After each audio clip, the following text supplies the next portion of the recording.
Vente avec ou sans garantie légale, vice caché, tout ce que vous devez savoir.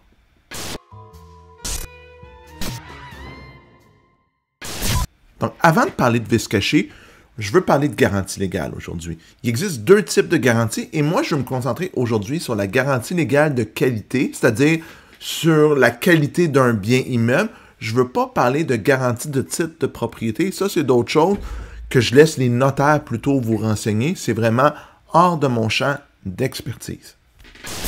Pourquoi les gens veulent vendre sans garantie légale? Ils ont peur des poursuites. Ils ont peur qu'un acheteur découvre quelque chose dans leur maison de 1950 qu'ils ne connaissent pas puis qu'ils se fassent poursuivre. Mais en réalité, exercer un recours en garantie légale, c'est assez difficile. Il y a beaucoup d'avocats qui donnent de formation aux courtiers. Puis ça va toujours dans ce sens-là parce qu'il y a beaucoup de conditions pour pouvoir utiliser la garantie légale. Puis c'est un peu ça qu'on va regarder aujourd'hui. Donc je vous dirais, ayez pas peur de vendre avec garantie légale après avoir écouté la vidéo. Vous allez vous rendre compte qu'un acheteur a peu de recours si vous faites les choses comme il faut comme vendeur. Donc, c'est quoi un vice caché? Bien, il y a trois choses importantes à savoir pour parler de vice caché. Ça doit être quelque chose qui est inconnu de l'acheteur et du vendeur, qui n'est pas visible avec une inspection visuelle. Donc, souvent, c'est quelque chose derrière les murs, sous une dalle, dans le sol. La peinture qui s'écaille, c'est pas un vice caché. Et ça doit être aussi quelque chose d'assez grave pour affecter l'immeuble. Vous ouvrez le mur, il manque 2 vis, on n'en parle pas. Vous ouvrez l'immeuble, il y a un problème de structure, la maison est en train de s'affaisser, on peut peut-être parler de vice caché. Donc ça, c'est le genre d'information importante pour déterminer si c'est un vice caché. Il faut que vous preniez en compte ces 3 critères-là. Si c'est quelque chose qu'on peut voir à l'inspection, par exemple, les portes sont croches, le chauffe-eau est vieux, on voit des vieux tuyaux en fonte. On ne peut pas parler de vice caché, c'est un vice apparent. Donc, si vous arrivez en cours, vous dites « J'ai pas fait inspecter, j'ai acheté, j'ai découvert que la descente de plomberie était en fonte. » Mais quand on rentre dans le locker, si on veut, au sous-sol, souvent où il peut y avoir la fournaise, la pièce mécanique, on voit les tuyaux en fonte. C'était apparent. Vous n'aurez pas de recours. On n'appelle pas ça un vice caché. Vous l'auriez vu avec vos 2 yeux. Vous n'avez même pas besoin d'être inspecteur, probablement, pour le voir. Donc, quand vous voyez ça, un vice apparent, oubliez la garantie légale, oubliez les vices cachés, vous n'aurez pas de recours. En plus, quand on achète une maison d'un certain âge, là, je ne parle pas d'une construction de l'année et tout ça, qui doit évidemment respecter les normes, mais vous achetez, je ne sais pas moi, une maison construite en 1940, puis vous découvrez que l'amiante dans les revêtements ou dans les tuiles de plancher, par exemple, c'est pas un vice caché. C'est quelque chose qui est usuel dans ces années-là. Donc, vous n'aurez pas de recours en vice caché. Vous auriez dû faire inspecter, et si vous aviez une inquiétude là-dessus, le faire vérifier par un expert, parce que vous allez perdre vos recours après. Puis c'est plate, parce que ça peut être des choses qui coûtent quand même assez d'argent, mais c'est des choses usuel de ces années-là. Donc, il faut toujours se référer à est-ce que c'était normal dans ces années-là que la maison soit construite comme ça? Tu sais, vous achetez une maison construite dans les années 1800, début des années 1900, la structure du toit est en bois, en tronc d'arbre. La structure de la maison, des fois, je devrais même rajouter ça. Normal. Est-ce que vous auriez un recours en vice caché? Non. Il faut penser aux normes de construction de l'époque, donc super important dans votre réflexion. Ayant dit tout ça, qu'est-ce qu'un vendeur peut faire pour se protéger quand il vend avec garantie légale? Et qu'est-ce qu'un acheteur peut faire pour ne pas se retrouver avec des mauvaises surprises? Vous allez voir, si le vendeur fait bien sa job, l'acheteur devrait être rassuré. Donc, le vendeur divulgue ce qu'il sait. Il y a eu un dégât d'eau, il y a eu une infestation de souris, il y a eu des fissures de fondation, la sonde-pompe a arrêté de fonctionner 3 fois. Il fait une belle déclaration du vendeur et remplit tout ce qu'il sait. Puis ça s'applique à tous les types d'immeubles, résidentiel, commercial, institutionnel, multilogement. Donc, une belle déclaration du vendeur qui décrit tout ce qu'il y a. Il y a eu des travaux importants, puis là, je ne parle pas de la boîte de vis qui a été achetée ou du galon de peinture pour peinturer un mur. Vous avez fait le toit, la plomberie, l'électricité, des travaux de structure, vous avez des rapports d'ingénieurs.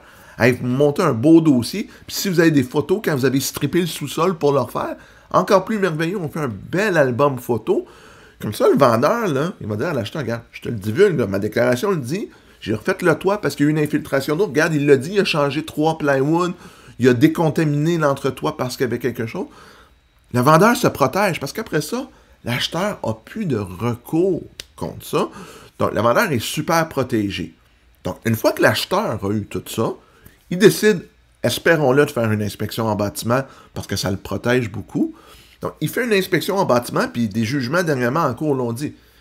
Tu as un rapport d'inspection qui va dire, par exemple, il y a des indices d'humidité ici, il y a quelque chose de bizarre. Pourquoi le plancher est croche à cet endroit-là, par exemple? L'acheteur prudent, s'il veut conserver ses recours en vice caché, doit investiguer plus loin. S'il dit, ah, c'est pas grave, j'achète pareil, puis il n'y a pas de problème, là. Ça se peut que s'il arrive devant le juge, il se fasse dire, wow, monsieur, t'avais des indices? T'as pas fait attention, t'as pas investigué, recours refusé. Donc, tu sais, un vendeur qui a donné toute l'information, que l'acheteur a fait inspecter par un bon inspecteur, là, pas le beau-frère qui avait fait un rapport de 2 pages, ben, et l'acheteur et le vendeur sont bien protégés. Il ne devrait pas avoir de surprise après. Donc, pourquoi vendre sans garantie légale si tout ça est bien fait? Oui, si c'est une succession, faites-le. Oui, s'il est arrivé quelque chose de spécial, particulier que vous avez déclaré, mais vous dites, regarde, il peut y avoir eu d'autres choses, je ne le sais pas. Peut-être, mais dans 90% des cas, mettez-la la garantie légale, il n'y en a pas de stress. Avec tout ce que vous allez avoir fait, vous n'en aurez pas de problème. Il est important de savoir aussi qu'un vendeur qui cache l'information, qui ment, qui ne dit pas qu'un rapport existe, qui ne dit pas qu'il y a eu des problèmes d'infiltration d'eau, on appelle ça un dol. Un dol, c'est quelqu'un qui ment pour cacher l'information, pour tenter d'influencer l'autre partie, dans ce cas-ci, un acheteur, en ne lui divulguant pas de l'information qu'il connaît. Bref, si vous mentez, on va le dire ça simplement, que vous vendiez avec ou sans garantie légale, vous êtes au bat.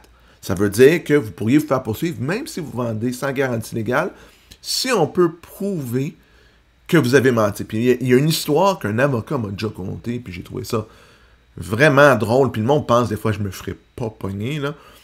Puis c'est quelqu'un qui dit, j'ai jamais fait de travaux, moi, au sous-sol de ma maison, puis il était propriétaire depuis, je vais dire 1990, ça faisait longtemps.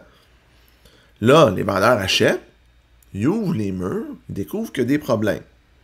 Mais le vendeur n'a jamais fait de travaux. Là. Tu te dis, ouais, c'est-tu un vice caché, vice pas caché? Puis la personne avait vendu sans garantie légale. Ils ont trouvé sur un morceau de bois une étiquette de la compagnie qui était, de mémoire, là, je pense que c'était Abitibi-Bowater. C'est une compagnie qui existait, mettons que c'était 1980 là, qui était propriétaire. Je pense que c'était dans les années 90 ou début des années 80, fin des années 90, début des années 2000. L'avocat a pu prouver que le vendeur a menti parce que le bois dans le mur, là, il datait des années 90-2000, parce qu'avant ça, ça n'existait pas, puis après ça, ça n'existait pas. Mais le propriétaire était propriétaire de la maison avant les années que le bois existait, puis après. Donc, c'est clairement lui qui a fait des travaux, où il a mandaté des entrepreneurs. Donc, attention, vous pensez que vous allez vous en sauver en mentant, là? Il y a du monde qui c'est pas mal des bons Sherlock Holmes qui sont capables de trouver des preuves. Donc, dites-le donc si vous le savez. Ça va vous protéger, ça va protéger tout le monde. Ça va éviter beaucoup de soucis. Vous sentez-vous plus outillé sur la garantie légale des vices cachés? J'espère que c'est le cas. Si vous avez des questions, je vous invite à consulter un notaire ou un avocat si vous avez un cas précis. Sinon, il y a plein de belles ressources sur Internet. Vous avez aimé la capsule? Faites un pouce en l'air. C'est toujours apprécié. Abonnez-vous à la chaîne. On va continuer à mettre du contenu immobilier régulièrement. Puis on se revoit la prochaine fois pour une autre capsule. À bientôt tout le monde!